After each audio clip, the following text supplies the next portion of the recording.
හිතනවා ඔයගොල්ලෝ ඔක්කොම හොඳින් ඉන්නවා ඇති කියලා. මම හිතුවා මගේ මේ vlog එක මම voice එකක් එක්ක එනවා කියලා. මොකද ගොඩාක් කට්ටිය මාව දන්නේ නැහැ. මම එහෙම famous personality එකක් නෙමෙයිනේ. ඉතින් මම හිතුවා මගේ මේ vlog එක මම voice එකක් එක්ක කරනවා කියලා. මම YouTube පටන් ගත්තේ ඇත්තටම කිව්වොත් මම ගොඩක් යන තැන්වල වීඩියෝස් ගන්න එක්කෙනෙක්. ඒක හොඳටම දන්නවා මගේ සෝෂල් මීඩියා ප්ලට්ෆෝම්ස් වල ඉන්න කට්ටිය.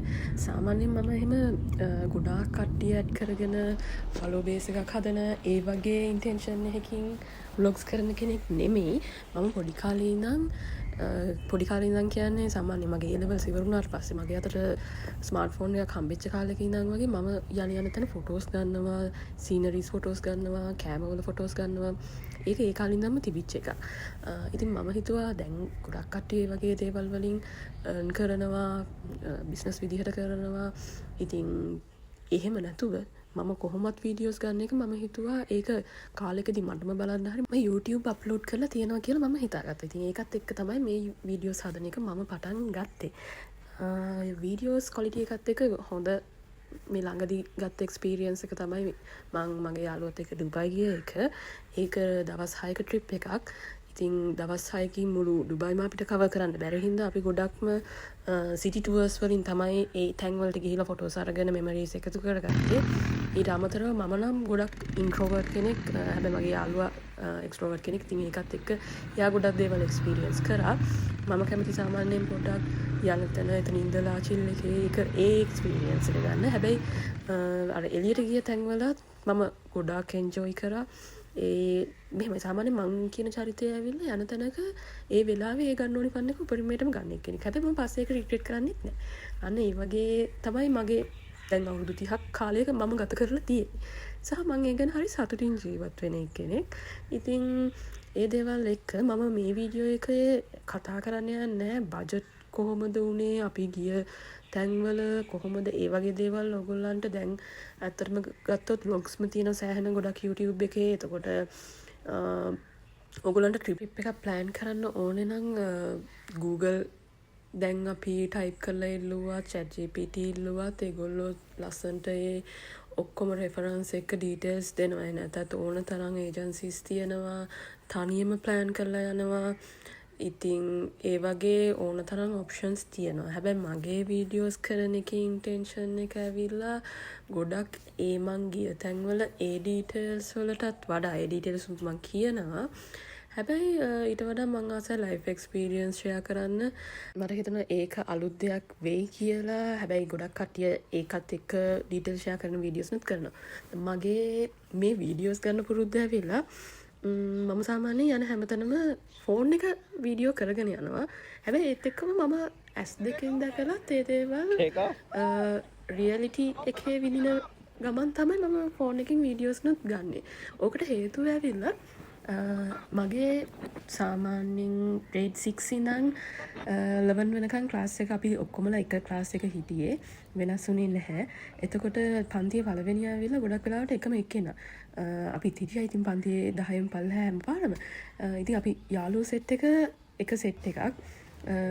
ඉතින් පන්තියේ පළවෙනියත් එක්ක අපි මං හිතන්නේ O levels ඉවර වෙලාද කොහෙද ට්‍රිප් එකක් ගියාම ඒ ට්‍රිප් එක ඇවිල්ලා අපේ ටවුන් එකේම කඳුඩ පන්සලක් තියෙනවා. ඒ පන්සලට ගිහිල්ලා දැන් මං ගාව ෆෝන් එකක් තිබුණා. තව දෙතුන් දෙනෙක් අතර ස්මාර්ට් ෆෝන්ස් තිබුණා. ඉතින් අපි වීඩියෝස් ගන්නවා, මට හැමතැනම ෆොටෝස් ගන්නවා එහෙම. ඒ කාලේ මං එහෙම අර S2 දැකලා එහෙම ඒක විඳින ඒ කාලයක් නෙමෙයි. අර දැක්ක ගමන් ෆොටෝ එක ගත්තා ඒ වගේ. හැබැයි මම මගේ ඔය පන්තියේ පළවෙනියා වෙච්ච යාළුවාගෙන් ඇහුවාම එයා පැත්තකට වෙලා ඒ සීනරි එක මාර විදිහට බලාගෙන ඉඳලා ගොඩක් දේවල් කල්පනා කරනවා කියලා මම දැක්කා. ඊට පස්සේ මම එයාගෙන් ඇහුවා. එයාට මතක් වෙයිද දන්නේ මේ වීඩියෝ එක මගේ බලනවා නම් මට තාම මතකයි ඒ කතාව. එයා කිව්වේ අපේ මනසේ සාමාන්‍යයෙන් ෆොටෝස් ගන්න එකෙන් වීඩියෝ කරන එකෙන් මතක ශක්තිය අඩු වෙනවා. එයා සාමාන්‍යයෙන් ගොඩක් පොත් කියවන කෙනෙක්. මාත් කියවන ගොඩක් පොත්. හැබැයි මම අර අනවශ්‍ය විදිහට දේවල් ඔළුවේ තියාගෙන ඒ දේවල් ප්‍රැක්ටිකල් ලයිෆ් එකට ඇඩ් කරගන්නේ නැහැ. ඉතින් මම හිතනවා ඒකත් හොඳයි. ඒක අතකට නැත්තම් ඇත්තටම කිව්වොත් අපි පොතක් කියවුවොත් ප්‍රැක්ටිකලි ඒ පොතේ තියෙන හයිලයිට්ස් ටික අපිට හොඳට මතකයි. හැබැයි අපි ඕක ප්‍රැක්ටිකලි කරන්නේ බොහොම සීමිත ප්‍රමාණයයි. හැබැයි අපි දෙකට මූුණ දෙන්නකොට ඒක මේ අවස්ථාවේ මේ පොතේ මේ විදිහට තිබුණා කියන එක මතක් වෙනවා back to the story මම කියන්නම් දැන් එයාගෙන් මං ඇහුවාම අයියෝ ෆොටෝ එකක්වත් ගන්න නැත්තේ ඇයි ඔය විදිහට මම එයාමට කිව්වේ අර කතාව කියන්නේ අපේ මතක ශක්තිය අඩු වෙනවා කියන එක. හැබැයි එයාද ડોක්ටර් කෙනෙක් මට වඩා හොඳ සෙනක ඇත්තටම ඉන්නවා. ඉතින් හැබැයි ඉතින් අර එක එක මිනිස්සයාගේ එක එක thinking patterns වෙනස් lifestyle වෙනස්. ඉතින් ඒවත් එක්ක බලද්දී හැබැයි මම එයාගෙන් ඉගෙන ගත්ත දේ තමයි එදා ඒ කතාවෙන් මම වීඩියෝස් නුත් ගන්නවා. ඒ කියන්නේ මෙමරිස් තියා ගන්නවා. හැබැයි මම S2කින් බලලා ඒ මූවමන්ට් එක මගේ ඔළුවෙත් මෙමරයිස් කරගන්නවා හොඳටම කියලා. ඉතින් අද වෙනකොට මම ඒක හොඳට ප්‍රැක්ටිස් කරලා තියෙනවා. මම සාමාන්‍ය මිනිස්සෙක් එක්ක කතා කරත් ඒ මිනිස්සයා කියන හැම වචනයක් වගේ මට හොඳට මතකයි. එතකොට මූවමන්ට් එකක් එන්ජොයි කරොත් ට්‍රිප් එකක් ගියත් ෆැමිලි ෆංක්ෂන් එකක් වුණත් යාළුවොත් එක්ක පාටි එකක් වුණත් මං මොන විදිහට හිටියත් මට සාමාන්‍යයෙන් හැමදේම හොඳට මතකයි. ඒක මම ප්‍රැක්ටිස් කරපු හින්දා. මං දන්නේ ඒක පොඩ්ඩක් පිස්සු කතාවක්ද කියන්න. ඒ වුණාට මං හිතන්නේ ඒ විදිහට ජීවත් වෙන එක හරිම ලේසි. ජීවත් වෙන එක ලේසි කියන්නේ එතකොට මට ඒ අදාළ පුද්ගලයා ගැන රීඩින් එකක් තියෙනවා. මෙයා මෙහෙම හිතන කෙනෙක්, මෙයා මේ වගේ කෙනෙක්, ඒ වගේ කියලා. හැබැයි මම දකින විදිහට මගේ ජීවිතේ ගොඩක් තරහකාරයෝ මම වෛර කරන කට්ටිය නැති තරම්. මම කරන එකම දේ ඇවිල්ලා මම ඒ මිනිස්සුන්ගෙන් මට හම්බෙච්ච එක්ස්පීරියන්ස් නරක හෝ හොඳ ඒ හැමදේම ඔළුවේ තියාගෙන මම හොඳට කතා බහ කරලා කොහොමත් ඉන්නවා. සමහරක් වෙලාවට ඒ එක්ස්පීරියන්ස් එක මට බෑඩ් එක්ස්පීරියන්ස් එකක් වෙන්න පුළුවන්. හැබැයි සමහරක් වෙලාවට මම ඒත් හොඳින් කතා බහ කරලා ඉන්නවා. හැබැයි මට ඒ ලෙසන් එක කවදාවත් අමතක වෙන්නේ නැහැ. ඉතින් ගොඩක් වෙලාවට මම මිනිස්සු ආශ්‍රය කරද්දි තෝරලා බේරලා ආශ්‍රය කරන જાතිය කෙනෙකුත් නෙමෙයි. හැබැයි මම මගේ ලිමිට්ස් එක්ක ලිමිට්ස් දැනගෙන ඒ විදිහට ජීවත් වෙන එක්කෙනෙක්. හිතරින් දන්නේ නැහැ කාගේවත්. හැබැයි ඉතින් දැනගෙන ජීවත් වෙන එක ඒක අපේ ඔළුවට කරදරයක් කරගන්න නැතුව ජීවත් වෙන තාක්කල් අපි සතුටින් කියන එක මම හිතනවා ගොඩක් වෙලාවට. ඇත්තටම කිව්වොත් මේ හැමදේම මම අද ෂෙයා කරන්නේ මේක මගේ ඉන්ට්‍රොඩක්ෂන් වීඩියෝ එක හින්දා. එහෙම නැත්තම් මේ මම ගැන මම එහෙම විශේෂයෙන් කියන්න අවශ්‍ය කියලා මං හිතන්නේ. හැබැයි මං ආසයි මගේ YouTube ජර්නි එක කන්ටිනියු කරන්න. ඉතින් ඒකත් එක්ක තමයි මම ෂෙයා කරන්න ඕනි කියලා හිතුවේ. back to the video මම කියන්නම් මේකේ පටන් ගත්තේ day 3 එකේ ඉඳන්. day 3 එකේ මම පළවෙනියටම ගියේ shopping mall එකක shopping කරන්න. මොකද මගේ යාළුවා උදේම ගියා water park එකට. මම පොඩ්ඩක් අර මී ටයිම් එක එන්ජොයි කරන මිනිස්සෙක් හින්දා මම හිටියා හොටෙල් එකේ. ඉතින් ඉඳලා shopping mall එකට ගිහිල්ලා මම ගෙදර කට්ටියට ගන්න ඕනේ දේවල් ටිකක් අරගෙන ඊට පස්සේ මම ඒගොල්ලොත් එක්ක දවල් ජොයින් වුණා ඩෙසර්ට් සෆාරි එකට. ඒකදී අපි පළවෙනියටම කරේ බයිසිකල් රයිඩ් එක තිබුණා සෆාරි. ඒක කරා. ඊට පස්සේ ෆැල්කන් පික්චර් ගන්න ඒවා. එතකොට ස්කේට් බෝඩ් රයිඩ් එකක් තිබුණා. ඒක තමයි මං ආසම වුණ ඉවෙන්ට් එක. හැබැයි මට ඒක ආස වුණේ ඒක හරියට කරන්න අර කෙලෙන් හිටගෙන යන්න. උනාට ඒක කරගන්න බැරි වුණා ඇත්තටම කිව්වොත්. වෙලාව තිබුණෙත් නෑ. මොකද සන්සෙට් එකත් එක්ක අපි ෆොටෝස් අරගෙන ඊට පස්සේ අර ඔය රෑ තියෙන බෙලි ඩාන්සර්ස් ලගේ ඉවෙන්ට් එක බලන්න අපි ඉක්මනටම ආවා ඒ අදාළ තැනට. එතනට ඇවිල්ලා අපිට ඇත්තටම කිව්වොත් මේ ටුවර් එක ඇවිල්ලා අපිට හරිම ලෝ බජට් යන්න තිබිච්ච එකක්. මොකද ගොඩක් ඒවා අපිට ස්පොන්සර්ඩ්. ඒ කියන්නේ අපේ යාළුවෝ හිටියා ඒ දේවල් එක ගොඩක් ඔය ඩෙසර්ට් සෆාරි එකක් උනත් මගේ යාළුවගෙන් අපිට ඒක ස්පොන්සර්ඩ් වුණා. ඒ කියන්නේ zero cost ගිය එකක්. VIP ඉඳගෙන ඕක බැලුවා. ඒ වගේ ස්පොන්සර්ඩ් වුණාට මම හිතන්නේ මායි මගේ යාළුවෝ ගොඩක්ම ස්පෙන්ඩ් කරේ මේ shopping වලට. shopping කරන්න ගියා සෑහෙන්න ගොඩක්. ඒ මොකද අපි දෙන්නගේ ෆස්ට් ටුවර් එක ඇත්තටම කිව්වොත් අර මොකක්ද දෙක දැක්ක වගේ දකින්න හැමදේම ගන්න තමයි හිත කිව්වේ. ඒක සමහර විට හැමෝගෙම ෆස්ට් ටුවර් එක්ස්පීරියන්ස් එකේදී ඒ දේවල් වෙනව ඇති. හැබැයි කොහොම හරි ඒ දවස් 6ම ඇවිල්ලා මම ගත්තොත් මම උපරිමයටම එන්ජොයි කරා. මී ටයිම් එක හිටියා. මම එළියේ දේවල් එක්ස්පීරියන්ස් කරා. හරි ලස්සන දේවල් දැක්කා. හරි ලස්සන දේවල් ගත්තා. ආස දේවල් කෑවා බිව්වා. ඒ දේවල් එක්ක මම හිතනවා මම මේ දවස්වල උපරිමයටම එන්ජොයි කරා කියලා. තර්ඩ් ඩේ එක ඉවර වෙනවත් එක්කම අපි ඩිසයිඩ් කරා එදා ඩුබයි වල නයිට් ලයිෆ් එක එක්ස්ප්ලෝර් කරන්න. ඇත්තටම කිව්වොත් we had a really nice time there. We enjoyed a lot. කොහොමත් මගේ ආසාවක් තිබුණා මම ටික්ටොක් වල වීඩියෝස් දැකලා තිබුණා බොලිවුඩ් සෝංග්ස් යන නයිට් ලයිෆ් එකක් තියෙන ක්ලබ්ස් ගොඩක් එහි තිබුණා. ඉතින් ඒකකට යන්න තමයි මගේ ආසාව තිබුණේ. ඒ වගේම අපි එක්කන් ගියා අපේ යාළුවෝ ඒ වගේ තැනකට. So we had a really nice time there. මේ අතරතුර මම ඔයගොල්ලන්ට කියන්නම් මගේ first video එකේදී අපි explore කරපු තැන් සහ පළවෙනි දවස් ටිකේ අපි ඩුබායි යන්න එන්න තෝරගත්තේ fly Dubai flights. මොකද ඒක බජට් එයාලයින් එකක්. අපි නොසිතූ වෙලාවක සති දෙකකින් වගේ තමයි මේ ටුවර් එක අපි ප්ලෑන් කරේ. ඇත්තම කතාව කිව්වොත් අපිට වෙන්ස්ඩේ ෆ්ලයිට්ස් තිබුණාට අපිට ටියුස්ඩේ වෙද්දිවත් වීසා ඇවිල්ලා තිබුණේ නැහැ. මොකද එච්චරට හදිසියේ තමයි ඕක අපි එකපාරට හිතිලා ඔක්කොම ප්ලෑන් කරලා ඔක්කොම යන්න ලෑස්ති උනේ. ඒත් එක්කම ගොඩක් තැන් හිතාගෙන හිටියා ෆස්ට් ඩේ එකේ ඉඳන් 6 ඩේ එක වෙනකන් අපි සෑහෙන ප්ලෑන් කරලා තිබුණා මේ තැන් වලට මේ විදිහට කියලා. හැබැයි ඒ වුණාට අපි කොච්චර වීඩියෝස් බලලා ප්ලෑන් කරලා ගියත් ඒ හිතුවට අපිට ඒ වෙලාවේ ගිහිල්ලා ටිකට්ස් අරගෙන ඒ විදිහට යන්න පුළුවන් කියලා නෑ. ඒක අමාරුයි. ට්‍රැෆික් එකක් තියෙනවා සහ ගොඩක් වෙලාවට ඒව සෝල්ඩ් අවුට්. ඒවත් එක්ක බලද්දී ඇත්තටම කිව්වොත් දැන් පළවෙනි දවසේ එහෙම අපි ප්ලෑන් කරපු විදිහට අපිට යන්න බැරි වුණා. අපි හිතාගෙන හිටියා බර්ජ් ඛලීෆා ඩුබායි මෝල් එක එහෙම එක්ස්ප්ලෝර් කරනවා කියලා ෆස්ට් ඩේ එකේම නැහැ. යනකොටම අපිට හොඳටම බඩගිනි. අපි ෆ්ලයිට් ෆුඩ් කෑවත් ඒත් අපිට සෑහෙන බඩගින්නක් තිබුණා. ඒක හින්දා ගිය ගමන්ම මුලින්ම කරේ කන්න තැනක් හොයාගත්ත එක. ඒකත් බත් කන්න මොමනාවක් තිබුණා. හැබැයි අපිට ගුඩ් ප්ලේස් එකක් හම්බුණා තායි ෆුඩ් තැනක්.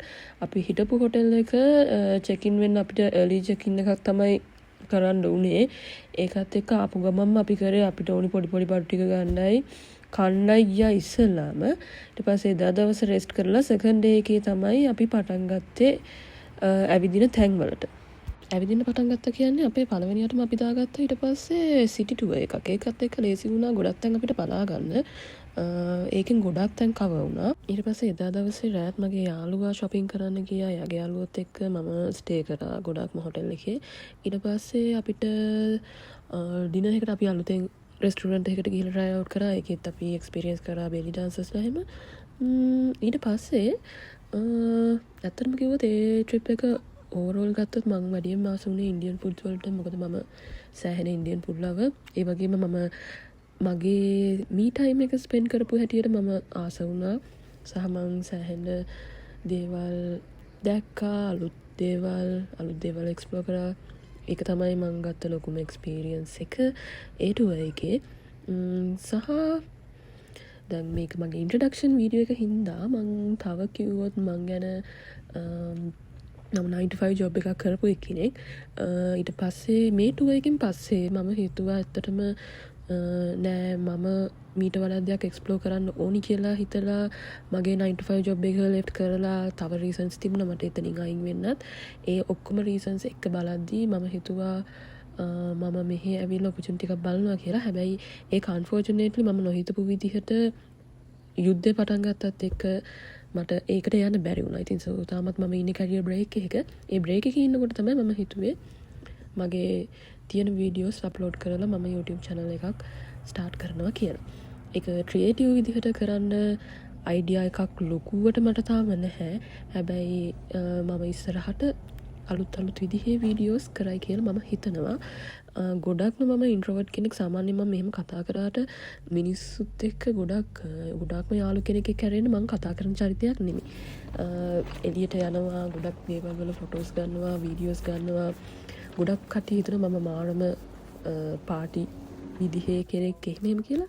ඒ වුණාට ඇත්තම කතාව ගත්තොත් මම එහෙම කෙනෙක් නෙමෙයි. මං හිතන්නේ මම ගොඩක් මී ටයිම් එක එන්ජොයි කරන මාත් එක්ක කවුරු හරි යාළු වුණොත් මම එයත් එක්ක සෑහෙන දේවල් ෂෙයා කරනවා එන්ජොයි කරන්න විදි හොයනවා. ඉතින් මේ කාලයේ මගේ කැරියර් බ්‍රේක් එකේ ගත්තොත් මම ගොඩක් දේවල් ඉගෙන ගත්ත කාලයක් කියන්න පුළුවන්. මම ගොඩාක් දේවල් ලයිෆ් එක ගැන ඇත්තටම මම රීච් කරන්න ඕනි පොයින්ට්ස් මොනවද, මට මගේ ජීවිතයෙන් ඇත්තටම අවශ්‍ය මොකද්ද, ඒ වගේ දේවල් ගොඩක් මම තේරුම් ගත්තා මේ හිටපු කැරියර් බ්‍රේක් එකේ.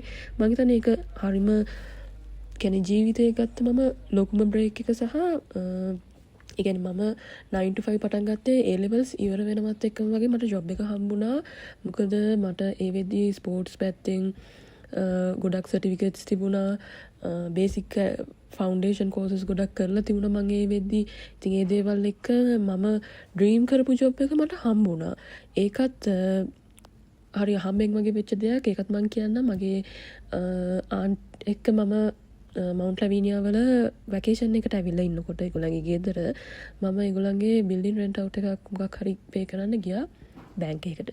ඉතින් ඒ බැංක් එකේ කට්ටිය හිටියේ ලස්සන්ට ෆුල් කිට්ස් ඇඳලා ඒ වගේ හිටියා. ඉතින් මම ඩ්‍රීම් කරා අනේ මේ වගේ ජොබ් එකක් තමයි මමත් කවදා හරි කරන්නේ කියලා.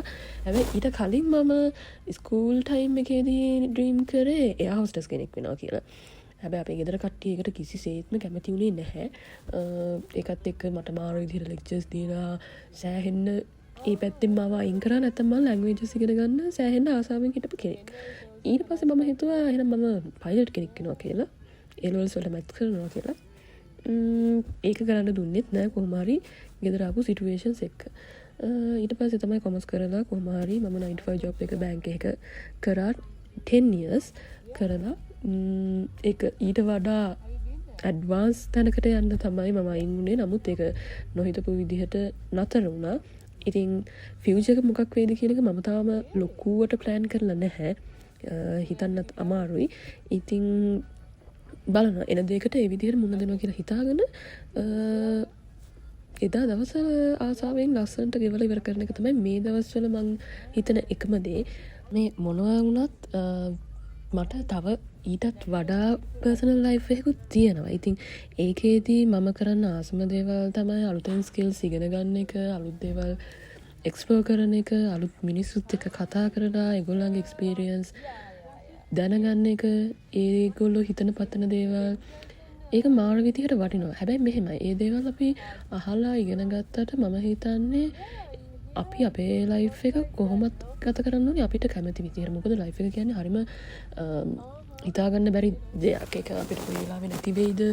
අපි මෙච්චර කල් ජීවත් වෙලා හිටපු එකට මම ගොඩක් ඇත්තටම ග්‍රේට්ෆුල් වෙනවා. ඒක හරිම මිරකල් දෙයක්. ඉතින් ඒකත් එක්ක මම හිතනවා මගේ ජීවිතේ මං අවුරුදු 30ක් කියලා මං කලින්ත් කිව්වා. ඒ අවුරුදු 30 ඇතුළත මං ලබපු එක්ස්පීරියන්ස් මට හම්බුච්ච මිනිස්සු, ඉස්සරහට හම්බෙන මිනිස්සු, ඒ හැමදේම හොඳ එක්ස්පීරියන්ස් එකක් විදිහට අරගෙන මෙහෙමයි ජීවිතය ඇත්තටම කිව්වොත් දෙපැත්තක් හැම දෙයක්ම තියෙනවා. දුක සැප කියන එක, දුක සතුට කියන එක, දුක සැප ඒ හැමදේම අනිවාර්යෙන් හැම වෙලාවෙම අපිට එක්ස්පීරියන්ස් කරන්න වෙනවා. ඉතින් ඒ හැමදේම ඩිපෙන්ඩ් වෙන්නේ අපේ choices එක්ක. මම විශ්වාස කරන එකම දේ ඒක. ඉතින් choices අඩු වෙන තරමට අපිට අර ගොඩක් දේවල් එක්ස්පීරියන්ස් කරන්න තියෙන අවස්ථාව අඩු වෙනවා. ඉතින් අපිට හැමෝටම මම හිතනවා ලියවිලා තියෙන විදිහක් තියෙනවා. ඒක අපිට වෙනස් කරන්නත් පුළුවන්. ඕනම වෙලාවක මම හිතන්නේ අපිට විශ්වාස කරන්න ඕනේ අපේම මයින්ඩ් එක. ඒකේ තියෙන ලොකු පවර් එකක්. ඒ පවර් එකෙන් වැඩ ගන්න පුළුවන් වුණ දාට අපිට අපේ ඩිස්ටිනි එක වෙනස් කරන්න පුළුවන් කියන එක මම විශ්වාස කරනවා ගොඩක්ම. ඉතින් වෙන දේවල් ඒ විදිහට වෙයි. එතකන් අපි මේ රන් එක දුවන්න ඕනි හින්දා අලුත් දේවල් එක්ස්පීරියන්ස් කරගෙන හැමදාම සතුටින් ඉන්න තමයි මම නම් උපරිමයටම try කරන්නේ. මම හිතනවා ඔයගොල්ලොත් එහෙම වෙනවා ඇති කියලා. ඉතින් මම මෙතනින් නවත්තනවා මගේ කියවිල්ල. මම හිතනවා ඔයගොල්ලන්ට යම් කිසි අයිඩියා එකක් එන්නේ නැති කියලා මම කියන චරිතය කොහොම කෙනෙක්ද කියන එක. ඉතින් බොහොම ස්තුතියි මේ වීඩියෝ එක මේ වෙනකන් හරි ඔයගොල්ලෝ බැලුවා නම් සහ බලනවා නම් ඉස්සරහටත් මගේ වීඩියෝස් බලන්න කියලා මම ඉල්ලනවා. Thank you all for watching. හැමෝම පරිස්සමින් ඉන්න, සතුටින් ඉන්න. වීඩියෝ එක හොඳයි නම් like කරන්න, comment කරන්න, මගේ මොනවා හරි improve වෙන තියෙනවා නම් ඒ දේවල් ඔයගොල්ලන්ගේ අදහස් දෙන්න. එතකොට මට ඉස්සරහට improve වෙලා කරන්න පුළුවන් විදිහේ දේවල් මම මගේ circle එකේ ඉඳගෙන කරයි. ඉතින් ඒක හින්දා ඔයගොල්ලන්ගේ ideas දෙන්න. So thank you very much for watching. Take care. तू मेरा कोई ना होके भी कुछ लागे, तू मेरा कोई ना होके भी कुछ लागे.